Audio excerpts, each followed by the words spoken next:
Before we start today's episode, a bit of housekeeping for all those listeners out there.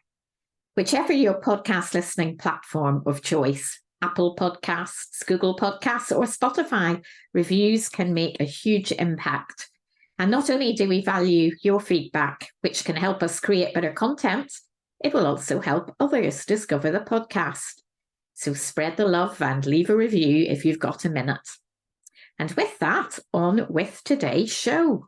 I'm the Reverend Dr. Jenny McKay, veterinarian, curate and minister in secular employment, environmentalist, activist and self-confessed cat junkie. But believe it or not, I have never asked ChatGPT to write a speech for the Church of England General Synod. But someone who has is my guest, Canon and Dr. Tim Bull. So, Tim, I know you were just experimenting with ChatGPT, and it's not a speech you actually used, but can you tell me a little bit about your experiences with AI? Yes, thank you. It's good to be with you here this morning. So my background is in computer software engineering. So I've always been interested in technology, been following the world of AI for a very long time. And around about last November, I think it was, this new system, ChatGPT, was released for kind of public use. So I've been playing with it. If you've not tried it yet, it's worth having a look at. You can search online using your favorite online search engine, ChatGPT. And what the system is, for those that aren't familiar, you can put in any request, any question or that you like, and ChatGPT will create you an answer or a response. So a good example recently, I asked it to write me a poem about St. Albans Cathedral, which is where I'm based.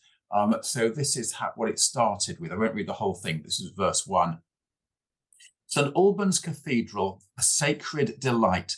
Its spires reach for heavens, a heavenly sight. Whispers of prayers in ancient stone walls echo through time while serenity calls. It's pretty good.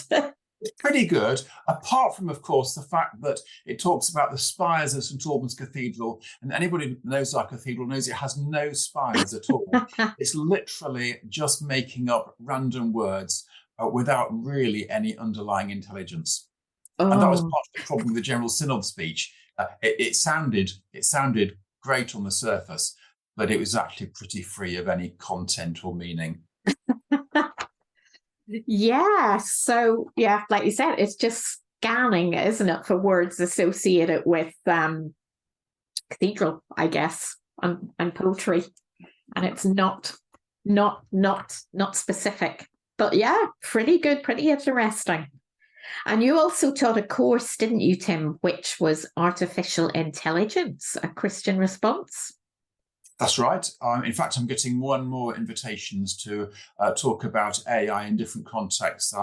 I've done 2 in the last 2 weeks. I've got another 3 or 4 coming up this autumn, because it's such a fast-moving topic and has potentially such great impact on the lives of many of us in lots of different ways, but at the same time raises some important questions and issues which we need to think about really quite carefully. Absolutely. And I know you gave a talk to a Lent study group that I was running in my own church at Stockport, and you were just making that point that within a couple of weeks, the information is just changing so rapidly. Absolutely. Yeah. But the questions that AI raises are really interesting as well. There's another system called Bing Image Create. Again, go put it into your search engine. You can play with it yourself. And you can ask the system to produce you any picture that you like. So you can say, I'd like a picture of a bishop playing a trumpet while riding an elephant through the Arctic. And it will produce a picture of a bishop riding an elephant playing a trumpet and riding through the Arctic. Sounds great. But if you put in certain requests for images, it's really fascinating the response you get. So, for example, I tried putting in, give me an image of success. And however many images I produced, the only thing it could create was a picture of a young white man in a business suit. We're doing a kind of fist pump gesture. That was the only idea it had of success, which of course shows the kind of the bias, the stereotypes, the limited nature of what these things can do. So there's lots of issues and concerns they raise. Okay, yeah, that one's very, very interesting. Wow. So I think I'm going to have to ask it to do a certain image, perhaps. I can ask it maybe to do the Reverend Vet and success. Absolutely. Yes, indeed. It would be fascinating to put that in. Just go into Bing Image Create and ask it to draw a picture of a Reverend Vet, or maybe a vicar who is also a vet. I'm not sure it would understand curate, but we could have a try. And it will probably, it might do a man, but I shall try that. I shall try that. Absolutely. It was interesting, actually, when I put in on a successful woman, it came up with the same kind of young woman, business suit, slightly aggressive kind of fist pump gesture. But interesting, with women, you got a greater variety of ethnicities. They weren't all white. Oh, right. So that was rather interesting. Okay, that's good. That's progress then. So, Tim, you are a priest, but you have an impressive 2 doctorates. And I know before theology and genetics, you also received a PhD in computer software engineering. So right. From the outside, these might seem like 2 very different disciplines, or maybe there are more links there. I think they probably are fairly different disciplines, but the computer software engineering was always a little bit of an aside. I first felt a call to ministry when I was studying a maths degree around at the age of 21, and was thinking about kind of pursuing this. I can tell the story if you're interested. Oh, yes, please. Jenny. So I had a sense of calling while I was down at a place called Lee Abbey on the North Devon coast, which is a Christian holiday and conference centre, during my time studying maths. And at that point thought, well, I'd like to go off and do some kind of Christian ministry. The next year, this was 1987, so that dates me a little bit, Lee Abbey had just got a computer, and they wanted someone to go and make database software work for them. So I thought it's also a great opportunity to kind of try out Christian ministry. So I joined the Lee Abbey community, ended up spending 2 years there, loved the kind of Christian work, did the kind of computer stuff, and then again was thinking of going into ordained ministry as a priest when I got offered a job which I hadn't even applied for interview up in Durham, working for a small high-tech spin-off company set up by the university. So I worked for them for a few years at a part-time doctorate, and then after that started teaching at Durham University as a lecturer, all the time thinking, actually, one day, I will go off and be ordained. And so finally, when I just turned 30, I went off and trained for ministry. But actually, it was a really good thing not to have gone straight into training to be a vicar or priest, because I think I would have always thought to myself, maybe computers would have been more interesting, but I got to do all sorts of exciting kind of world-leading research, and kind of got that out of my system. But the interesting thing was the lecturing at the university. I did discover I loved teaching. I hadn't ever experienced that before. And so teaching has always been part of my ministry ever since. Wow. So it really evolved in that nice way, didn't it? It did. It was just as if God was at work. Absolutely. Yeah. And it's with hindsight, isn't it, that you can see these paths makes more sense. That's right. Absolutely. You can. So religion, it's always been something really that's played a part in your life, I guess. Does this go back to your childhood? Yeah, my father was ordained, so I grew up in a vicarage. Always went to Sunday school, sang in the choir as a small boy. Was taught to say prayers at bedtime, end of the day, and so kind of grew up with Christian faith. But as I say, it was just around about I turned 21 at Lee Abbey that suddenly kind of faith took hold of my life in a new way, and I really felt a sense of needing to kind of live this out for myself. But yeah, faith has always been there, and kind of science, maths, computers have always been there too. And then you moved on to theology and genetics, didn't you? I did, yes, indeed. So how did that evolve?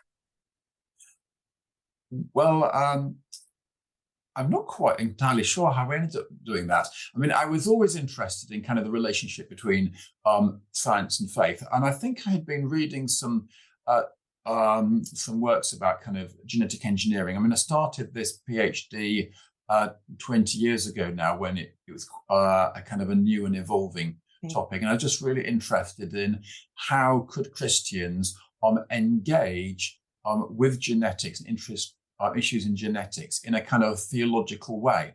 Mm-hmm. There'd been various kind of ethical stuff done, which was good, but nothing really trying to discuss genetics with a kind of a biblical basis, with a kind of philosophical rigor. So I decided to have a go at doing that. To be honest, Jenny, the PhD wasn't great. The theology, the biblical stuff, the philosophy was all good, but the application to genetics didn't really work out so well. And that, as much as anything, was due to the kind of the advancing scientific discoveries. So we now know, for example, through epigenetics, that genes can express themselves in different ways in different contexts. And so really the science moved on, and the theology was good, but never quite worked out, which was a bit disappointing. Oh, but still gave you a lot of very, very good insights into your continuing ministry, didn't it? Yeah. So obviously your background is very, very scientific as well. And we know there's been plenty of historical conflict between the church and science. How do you think the modern relationship between the two, church and science, gets along?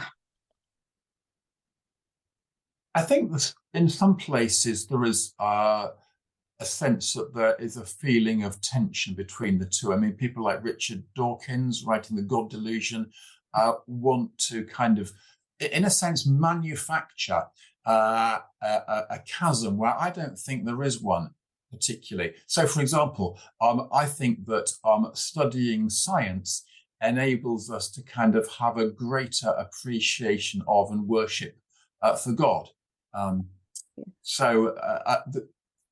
Here's an example you can imagine. If you had £1 million in £10 notes and you stacked up your £1 million in £10 notes, there'd be about the height of 2 double-decker buses, one on top of the other. That's £1 million. Mm-hmm. If you had 100 billion pounds, the stack of £10 notes would reach into the sky 550 miles. Okay. And 100 billion is a big number. 100 billion is also a great number.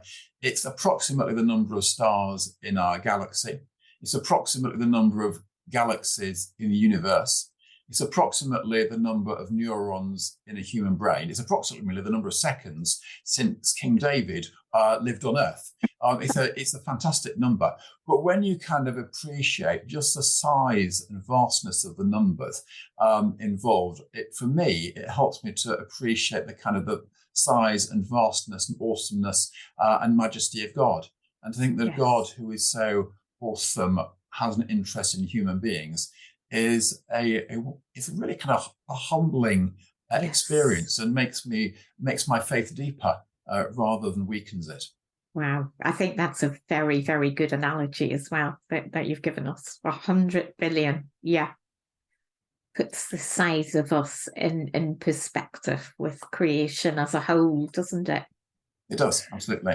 So what about you? Have you ever faced any challenges from more hardline Christians on your scientific beliefs? Well, I don't think it's terribly helpful calling anybody hardline. That's not a phrase that I would want to apply to anybody. But I have certainly met people and worked with them who would hold a more conservative view of Scripture, believe in a 6-day creation as is recorded in Genesis, and do so with great integrity.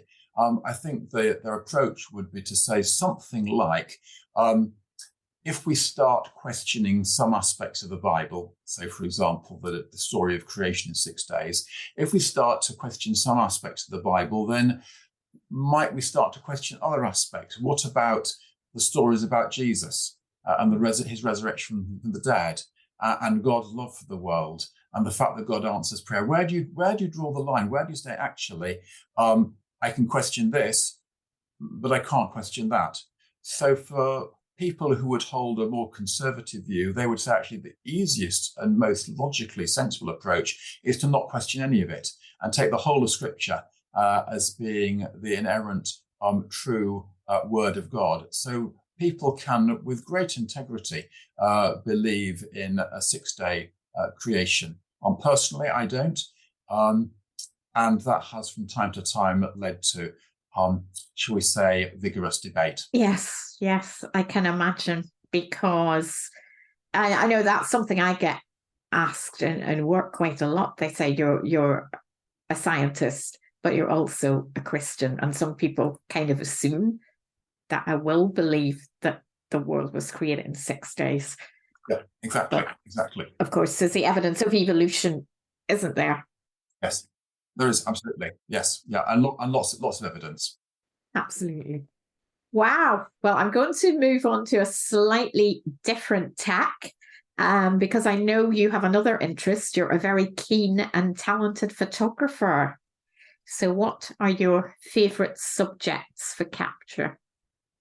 Well, I don't know about talented. I certainly enjoy photography very much. I do enjoy taking pictures. I think the pictures I enjoy taking most are the ones when I'm traveling.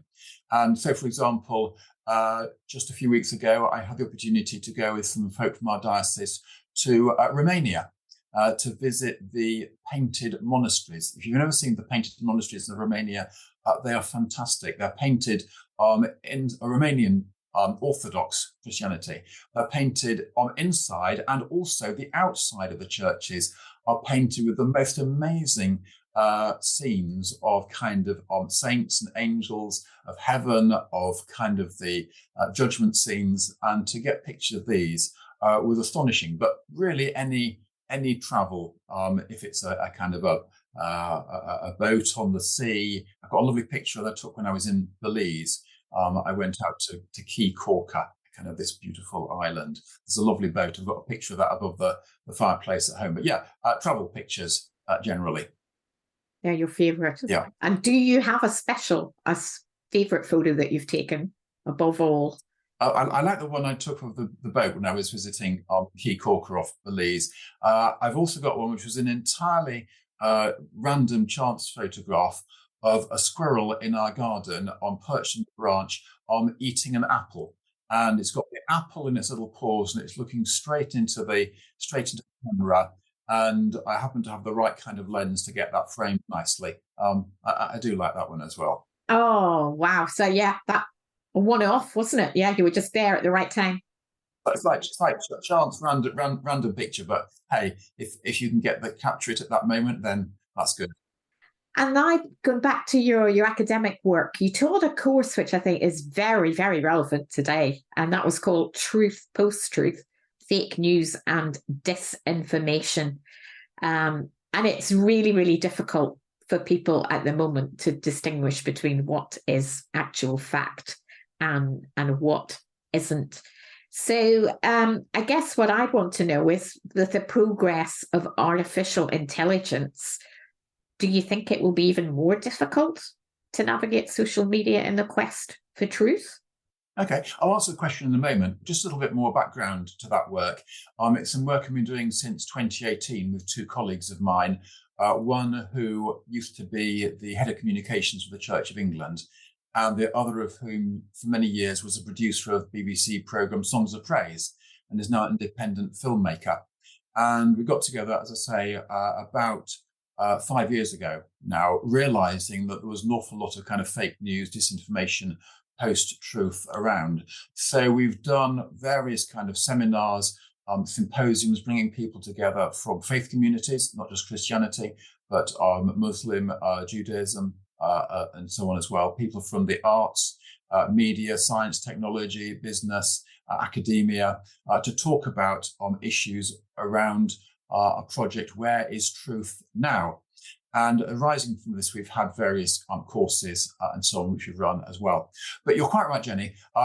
The whole thing about artificial intelligence does raise the prospect of making it much easier to create information which is false and misleading. So the poem I read at the beginning about St Albans Cathedral with its spires, I mean, that's not true. The picture of the bishop riding the elephant might look like a very realistic picture. It's not that realistic, but you could imagine a realistic picture, but it's just kind of artificially generated. And there are other AI technologies which can create deep fake videos. There's one as well that's been produced by the company Meta, the company behind Facebook and Instagram, which can mimic any human voice for which you have sufficient bit of audio recording. So you could imagine a situation where you get a phone call one day, and on the other end of the phone, it sounds just like your nephew. And your nephew says that he's run into a spot of financial bother, and can you send him 500 quid? And because it's your nephew on the other end of the line, you believe it. But actually, this is all artificially generated, and it's a scam. And so Meta have deliberately decided not to release this technology to the public, but it is there, sitting on some computer somewhere. And so there's huge potential for creating all sorts of fake, false, misleading information for either innocent or nefarious purposes. So it is a real concern. Yes, it's a shame, isn't it? It's scary, but I guess with all this new technology, there's so much good that can be done with it. Absolutely. But there's always going to be somebody that uses it for the bad. And of course, there was also fake news and disinformation without AI. So I remember at the beginning of the pandemic, a good friend of mine posted something on Twitter. And because he heads up a national Christian organization, I know him well, I thought this must be real. And he posted that since the beginning of lockdown, the suicide rate had gone up, not just by a little bit, but the suicide rate had doubled. That was like really worrying to me, thinking about the well-being of the people. So I retweeted that to all my followers. Actually, it turned out to be a false piece of information. It wasn't true at all. But because it had come from somebody I trusted, I posted it and passed it on. And so we can all be taken in. And this concept of sharing information which is false has been with us since time immemorial, I'm afraid. AI just makes it easier. Yeah, it does, to share amongst more people globally. Yeah. So what did you make of that deep fake Martin Lewis interview promoting an investment scam? I thought it was quite convincing. I thought the most useful thing though was the fact that this was kind of made public, and they were talking about it on the television chat show and so on. And hopefully, it will have just raised the profile of these dangerous fake videos among more people and help us to be a little bit more alert to what is possible, because actually it looked pretty convincing, didn't it? Yeah, that is the worrying thing, isn't it? So I also know that climate change and the environment, they're hugely important issues in your life, as they should be for all of us. What do you think are the main obstacles that we face as a society in the fight against the climate crisis? Yes, one of the things I do is I'm part of the Church of England's General Synod, which is kind of a bit like a parliament. It's not really like a parliament, a bit like a parliament. But I'm on the General Synod's environmental group, trying to promote environmental issues through the work of Synod, and also at St Albans Cathedral, part of the environmental group here. Yeah, it is. I mean, we only have to turn on the TV or radio, look at newspapers at the issues of wildfires in sort of southern Europe, excessive heats in Europe, United States, floods in the Far East. It is a pressing concern. I think there are two or three things which we need to be working on. I think, first of all, a lot of churches have done kind of environmental stuff. There was a very good study course out, the Archbishop of Canterbury's Lent course a few years ago, a book written by Ruth Valerio. And I think a lot of churches will have studied that course and kind of thought they've done the environment and ticked it off. Actually, it's not something we can tick off. We need to keep going all the time. So one of the core issues is just keeping environmental issues on the agenda all the time. I think a second thing is realizing that we can all make a difference. It can seem like such a huge issue, but we can really make a difference. Things like recycling, turning off light bulbs, wondering whether we can walk for a journey rather than take the car, considering what we buy, and so on. There are lots of things you can do. You can find all the stuff online. And I think as well, we need to get bolder with what we do with our churches. Many of our churches have fantastic south-facing roofs, ideal locations for photovoltaic solar panels. St Albans Cathedral is the case in point. But the heritage groups tend to, well, do they actually stand in our way? I think often we haven't really tested the case to see whether it's possible to use our buildings, for example, for generating electricity. But we need to get bolder at thinking of big projects and initiatives that we can do to tackle the climate crisis. Absolutely. But do you think there has been an overall change in the collective mindset over the last couple of years? Yes, I think there has. I think we have become much more conscious that this is an issue we need to deal with. There is another part of the equation, though, and that is, I don't think the environment is always seen as being a kind of a core Christian issue. But I always go back to the stories of Jesus in the Gospels. Whenever Jesus met somebody, he had good news for them. So for the blind man, the good news was that he had his sight restored. For the hungry crowd, they were fed. For the wedding that had run out of wine, they provided with some alcohol. For the woman caught in adultery, she was freed from stoning and was able to go and live her life. Jesus always had good news for people. And I think that the church needs to become more focused on being a people with good news, not only for our individuals, but also for the world. And I would love to see the church do more to develop a theology and a spirituality and a gospel and a message of good news around the environment, and not just kind of climate change, but things like biodiversity as well. And who knows, this is a bit of a pipe dream, but I would love it to be the case in, maybe this is quite some way off, maybe it'll never happen, but I would love it to be the case that young people would say, I'm so passionate about the environment, I think I better join the church. Oh, that would be wonderful, wouldn't it? Yeah, absolutely. I think that's a dream we would all have. Yeah, you're right. Young people are looking for spirituality. I think they do care. They are very passionate about the environment, and the church could really, really tap into that. Absolutely. So, Tim, as we've discussed, you've got so many interests. You've got your ministerial interests, you've got your academic commitments, and I'm just curious, when it comes to having some time off, what do you do? Like, what would you like to do over a relaxing weekend? Oh, yeah, I take plenty of time off. Well, of course, clergy don't get full weekends usually. But no, my wife and I are very kind of diligent in taking our day off. We tend to go for a walk. I've got a fantastic app on my phone where you can find new walks. So we're always looking for new places to walk. My wife is recovering from having a bit of an illness which left her a bit immobile. So we're gradually kind of building up the length of that, and that's great to be able to do some walking. We love eating out, going for a coffee. I'm always reading, taking photographs. I try to kind of live life to the full. So that's good. Excellent. That's really, really important, isn't it, to have free time and relaxation for yourself? Absolutely. So what's next for you, Tim? What's next in terms of this summer? Well, this summer we've got some holiday coming up.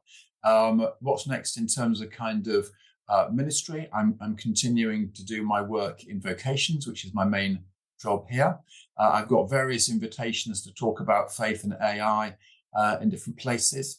What's next in the terms of the Church of England? There are all sorts of issues around living in love and faith, issues around human sexuality and safeguarding.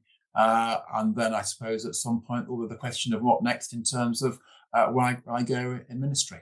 I'm in my late 50s. I've got 10 years until I go before I retire. So it's not impossible to imagine that I might have one more job in me before I finally stop. Well, I'm sure you do. And I think, artificial intelligence, it's just so high on the agenda. Everybody seems to be talking about it. And thank you very, very much for explaining it very clearly to us, along with your other interests.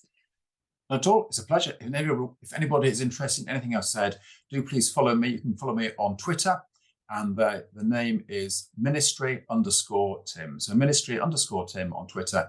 I'll be delighted to engage with any of your listeners. And you have a website as well, Tim, don't you? I have indeed, yes. And it's, I can't tell you off the top of my head. If you go onto my Twitter, you'll find you can get to the website through that. Marvellous. Well, thanks again, Tim. Thank you very much indeed. Thank you. It's been a pleasure.